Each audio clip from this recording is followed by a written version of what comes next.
Oh, yes. What's happening, everybody? I don't even know I think the countdown went twice, or maybe my computer's messing up, but we're here. We're ready to give you the Greasy four-legger for UFC 278. I hope everyone out there is doing well. Who do we got with us in here? We got Rick Sanchez in the room saying, "What is up, Weez? Thank you for all the hard work, brother. Appreciate you." Lou Bet, you saying, "Holy balls, he went with this cover pick. Amazing." Yeah, I mean, absolutely. Why not, man? Why not, Lou? We got Rick saying, "Rest in peace, old dirty bastard." You got that right, man. Rest in peace. You know, he's up there getting his money in heaven right now. I can assure you of that. We got the Cuban assassin in the room. What it do, Weezy? We got two saying, "Oi." We got RC Missiak saying, "Uncle Weezy, you should join my Telegram group to chat. Hit me up on Twitter, man." We got Trace Kama saying, "Rest in peace, Joe Rogan. Rest in peace, man." We got Jason Comtois saying, "Let's get greasy. Let's go." Cuban Assassin saying, "What it do? What the hell has happened to our USC press conferences? It was like a Playgirl International Edition presser. Rockhold, no shirt. Usman, no shirt. Paolo, no shirt. Man, that's nuts, dude. I don't usually watch those things, but man, I mean, like, those things are always a bit of a shit show. And I'm sure this one was no different, man. We got Dope Space Cowboy in the room. We got Tristan in the room. Well, check it out, guys. I got my Greasy four-legger ready. Let's get it this week. I think it's clocking in at just under plus 800 on Fanduel Sportsbook right now. So let me get leg one up on the screen here, and I will share my screen with you so that we can see the prop template. So I've got the prop template up here for the Tybura-Romanov fight. And what I'm doing here is going fight starts round two. Fight starts round two is sitting at minus 230 right now on FanDuel Sportsbook. That's a 69.7% implied probability.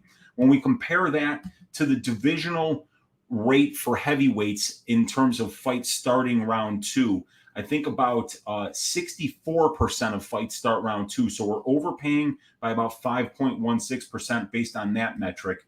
But when we compare it to the fighter starts round two rates to the implied probability of the line, we see that these guys are starting round two 80% of the time because it's 10.3% better than 69.7. And when we compare the implied probability of the line to the divisional finish rate, or the divisional fight starts round two rate, we're getting a 15.5% break. Look, I mean, even Romanov takes till the second round to finish some real cans. And Tybura is going to be the second best fighter that he's ever faced next to Juan Espino. And we know that Juan Espino is a big man, great grappler, great wrestler. He was a great stylistic matchup to give Romanov problems. Tybura is not as good of a wrestler as Juan Espino is, and he's not as big of a man as Juan Espino, but he is a very talented submission grappler and a better striker than Espino. So I do think that this fight is going to be close. I really don't see there being a first round finish. So at minus 230, it's a nice quick way to start this one off and give us a nice fat leg here that we can count on cashing. The second leg is going to be Uncle Weezy's ass shaving of the week. It's going to be Paulo Costa winning by his most likely path, which is knockout, minus 160 on FanDuel Sportsbook. If Luke Rockhold has a resurgence here, if he does after over 3 years of being away, losing 3 out of his last 4 fights by knockout, if he does make a resurgence at the age of 38, I'll be shocked. I'll tip my cap to him, and I'll say good show. Until that happens, I don't believe that that's what's going to happen here. I think Paulo's younger. He's hungrier. He's got a ton of power, and that seems to be the off switch for Luke Rockhold here.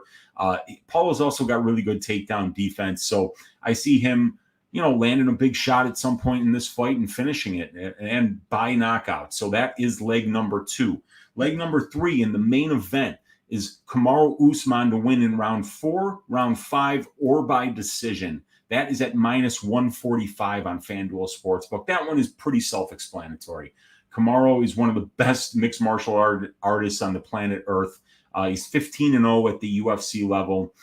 He's beaten this guy before, and he's got the conditioning, the 5-round experience, the pace, the pressure, the chin.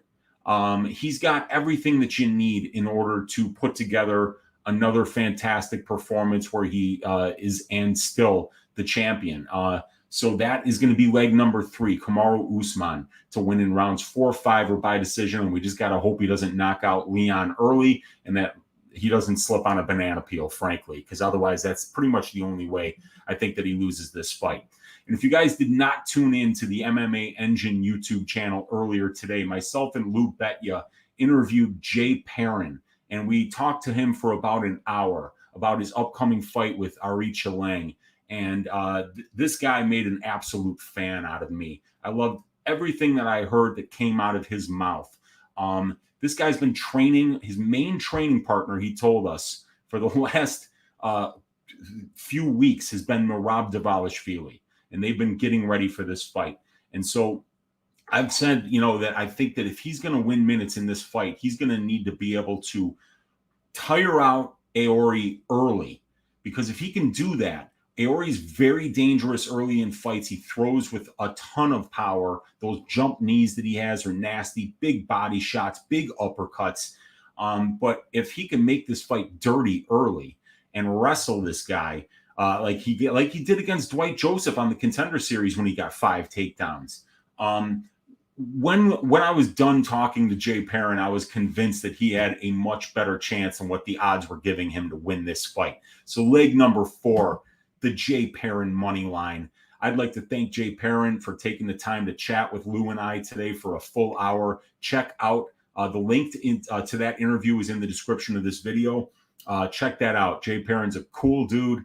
We had a great time talking with him, and you learn a lot about who he is as a mixed martial artist and how he uses his tools and how much of a thinking man's fighter he really is. So War Jay Perrin, that is leg number 4 of Uncle Weezy's Greasy 4-legger for UFC 278, checking in at plus 790.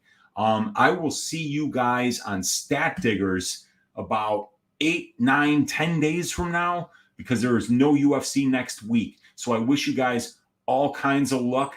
Let's stack cash tickets like flapjacks for UFC 278. Enjoy the week off and then come back with a vengeance here at the end of August. Well, it'll be September the next time we see a UFC card after this weekend's card. So good luck to everybody out there. God bless each and every one of you. And I'll talk to you guys in a little over a week on Stat Diggers on Pub Sports Radio. Take it easy, everybody.